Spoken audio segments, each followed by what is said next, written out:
Maraknya aksi penghinaan terhadap Presiden Joko Widodo akhir-akhir ini membuat Polri semakin gencar berpatroli. Jerat pidana tak ayal menunggu mereka yang menebar konten berbau sara, hate speech, maupun hoax. Ada yang berujung dibui, ada pula yang memohon maaf atas kehilafannya. Seperti yang menimpa beberapa orang berikut ini. Mereka harus berurusan dengan polisi karena menghina Pak Jokowi. Biar gak penasaran, berikut ini adalah 10 orang yang pernah menghina Presiden Joko Widodo.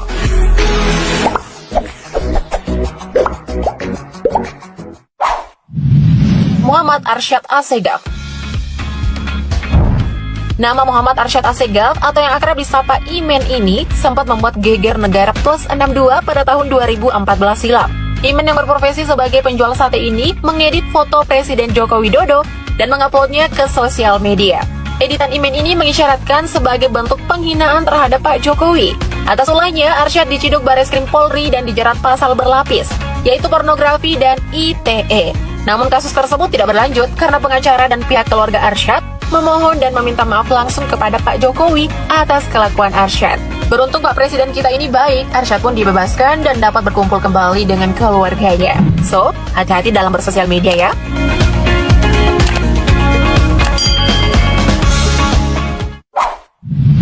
Taufik Ergani.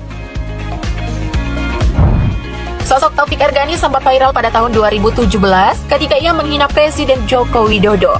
Hinaan itu dilancarkan pada saat live di akun sosial pribadi miliknya.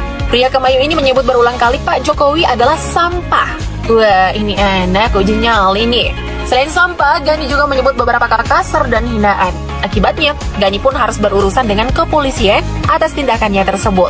Selain kasus tersebut, Gani juga pernah diciduk polisi beberapa kali karena kasus pencurian berat atau curat di Medan dan kasus pornografi di Manado. Hobi banget sih keluar masuk penjara, buruan insap.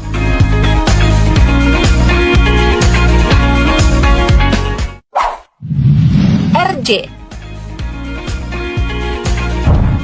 Seorang pemuda berinisial RJ harus menyandang status tersangka atas kasus video viral yang menghina juga mengancam Pak Jokowi melalui media sosial Instagram.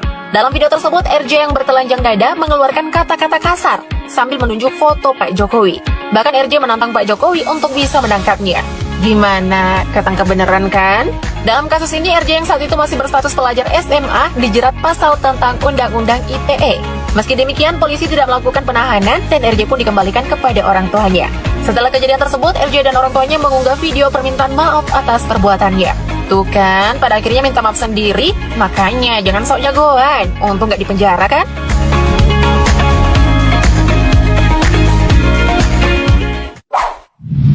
M.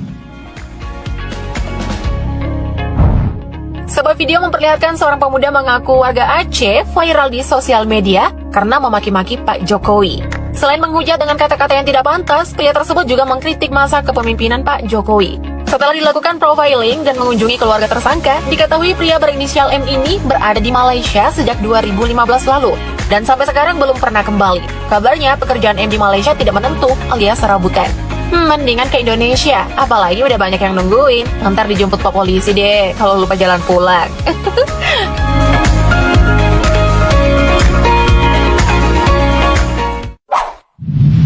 Muhammad Fahri. Sempat salah orang, akhirnya Polda Metro Jaya berhasil meringkus sosok asli pria bersorban hijau yang menghina dan mengancam membunuh Pak Jokowi. Pria di balik video yang beredar di media sosial pada 22 Mei 2019 itu diketahui bernama Muhammad Fahri. Fahri ditangkap di rumah orang tuanya di Palu, Sulawesi Tengah pada 1 Juni 2019. Dari hasil interogasi, alasan dirinya membuat video mengancam terhadap Pak Jokowi karena tidak puas dengan hasil pemilu 2019. Fahri juga disebut ikut dalam aksi 22 Mei 2019 yang berakhir rusuh. Kecewa boleh, tapi jangan sampai kelewatan kayak gini ya. Entar diciduk polisi loh.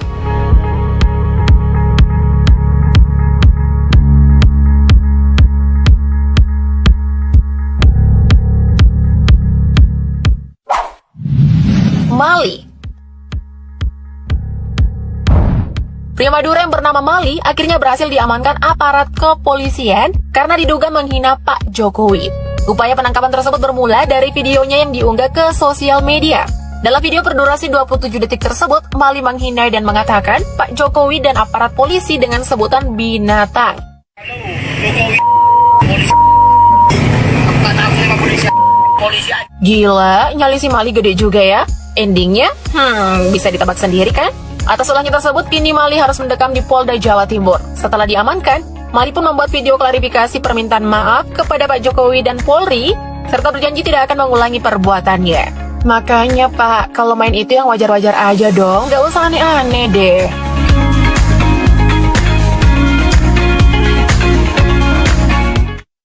Yang sebesar-besarnya kepada Bapak Presiden Jokowi. Julianus Paunganan. Kisah cuitan makan tuan selanjutnya datang dari Julianus Paunganan yang berprofesi sebagai dosen. Melalui akun sosial media pribadi miliknya, Julianus menyebarkan sebuah foto Pak Jokowi yang duduk bersama artis Nikita Mirzani yang disertai dengan hashtag yang tidak pantas. Selain itu, polisi juga menduga Julianus telah menebar kebencian dalam akun media sosialnya. Karena postingannya tersebut, Julianus atau yang biasa dipanggil Ongen ini dijerat pasal berlapis tentang pornografi dan ITE.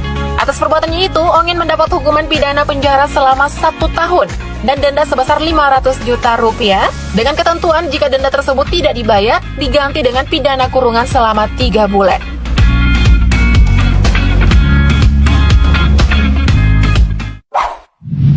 Ropi Yasman. Ropi Yasman akhirnya diciduk polisi di kediamannya di Padang pada tahun 2017 silam. Ropi ditangkap karena diduga mengunggah dan menyebarkan sejumlah meme dan tulisan di media sosial bernada ujaran kebencian dan penghinaan terhadap pemerintah, di antaranya Presiden Jokowi. Kepada polisi, Ropi mengaku melakukan hal tersebut lantaran tidak suka dengan pemerintahan Jokowi. Atas ulahnya, Ropi dikenakan pasal tentang ITE dan menerima hukuman selama 1 tahun 3 bulan. Setelah dijatuhi vonis oleh majelis hakim, Ropi menyatakan menyesali semua perbuatannya. Emang gitu kok, penyesalan itu selalu datang belakangan.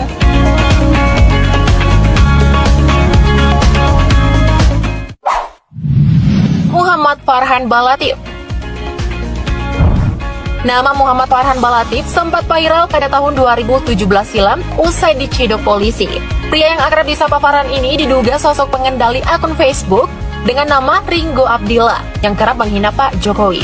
Hinaan tersebut berupa meme dan tulisan bernada merendahkan Pak Jokowi.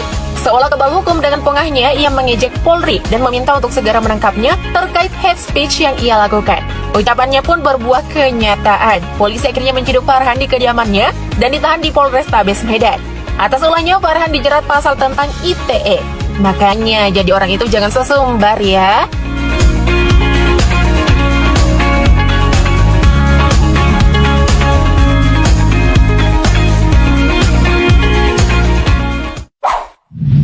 Mustafa Kamal.